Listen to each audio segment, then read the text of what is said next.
This is the week 16 Learn It information for Fix-It 1, the nose tree.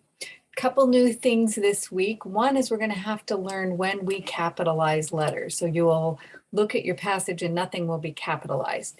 If you want it capitalized, what you're going to do is you're going to just draw 3 lines underneath the letter that should be capitalized. You can see that in your book on page, I think it's 35 for you in your book. In your passage, just look, you'll notice nothing's capitalized, but you're going to just draw 3 short lines underneath it.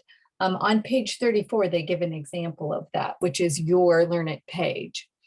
Down there, partway down from where it says capitals, and they say like this, Tom. So they have the name Tom and then 3 little lines underneath it. That's the mark to show that something should be capitalized.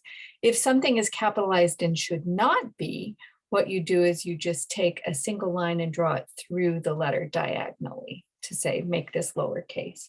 Probably not going to run into that right away. It's more knowing what to capitalize. So let's look at those rules.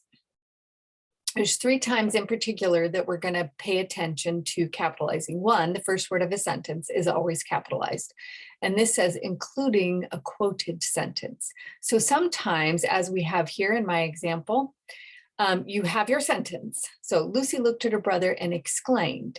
Now here's what she exclaims. And when she is speaking, she's starting a sentence as well. So even though this is just a comma here, and you might think that's part of this sentence that begins with Lucy, you don't put end punctuation here, a period, but you do capitalize the beginning of her sentence, if that makes sense. So both Lucy and you are capitalized. Lucy is the first word of the sentence, and you is the first word of Lucy's sentence that she spoke. So capitalize first words of sentences. You capitalize proper nouns of people and places. So like New York, Paris, Lucy, names would be. So proper nouns are always capitalized. Then titles. Titles can be tricky.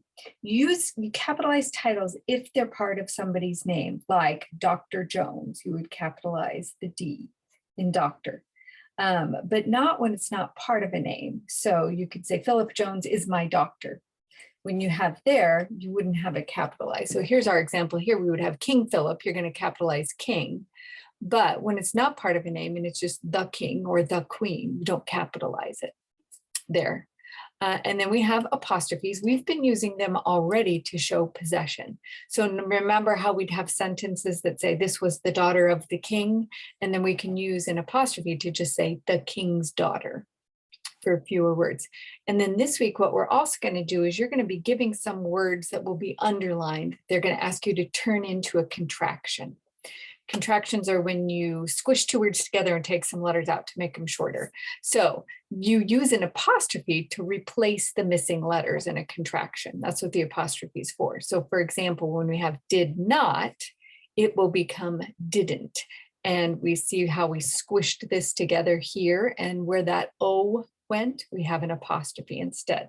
So those are the 2 times that we're going to use apostrophes. Look for those. You're going to have to capitalize everything, still have to do end punctuation and mark all the things that you normally would in your Fix-It passage.